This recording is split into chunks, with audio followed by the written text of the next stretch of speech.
Hello, boys and girls. Dr. Ron, your friendly neighborhood zoologist, here to answer an age old question. How do bears snooze their way through winter for 5 whole months? And more importantly, can humans do the same?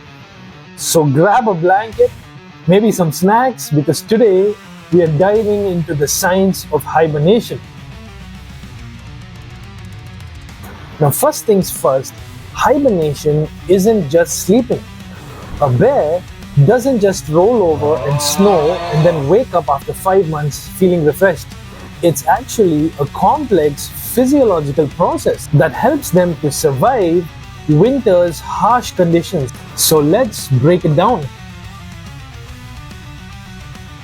While some hibernating animals like ground squirrels drop their temperature close to freezing, bears only lower theirs by a few degrees. Why, you may ask? Because keeping themselves a little warm allows them to wake up if danger approaches. A bear's resting heart rate drops from 50 beats per minute to as low as 8. Imagine that, your heart beats only every 7 seconds. Bears don't eat or drink during hibernation, and somehow they don't have to go to the bathroom. Their bodies recycle waste products into protein. Yup, that's right. They basically turn pee into muscle. Now this is where things get even crazier. How do they do all this without losing any strength? Before hibernation, bears go through a phase called hyperphagia, which is just a fancy way of saying they literally eat everything in sight. They double their body weight, storing up fat like a living energy bank. During hibernation, their fat breaks down into water and energy, keeping them hydrated and fueled. And here's the wild part. Unlike humans, bears do not lose muscle or bone mass. Why, you may ask? Scientists believe that their bodies recycle nitrogen from urea back into muscle-building protein and maintain bone strength by preventing calcium loss. This discovery has huge implications. Scientists are studying bear hibernation to help astronauts on long space missions and even prevent osteoporosis in humans.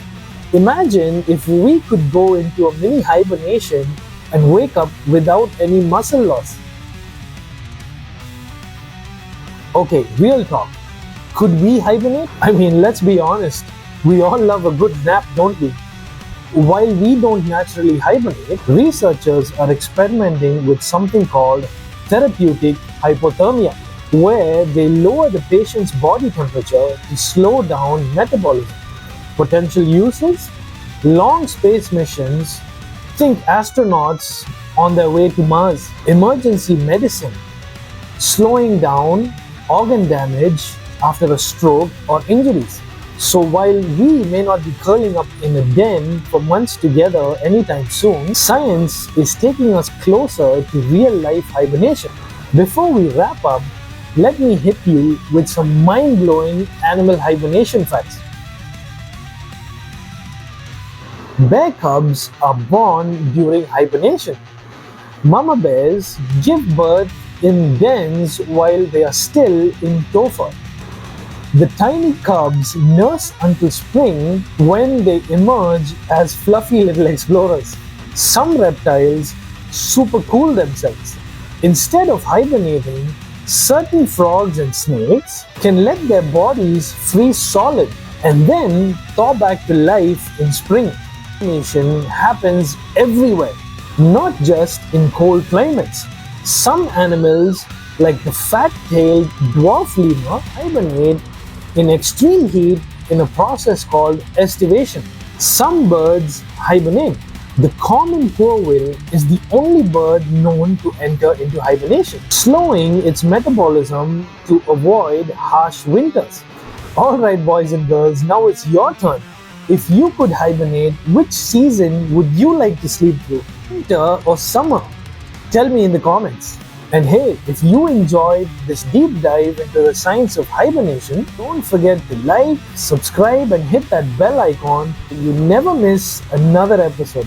So until next time, stay warm and stay curious, my friends.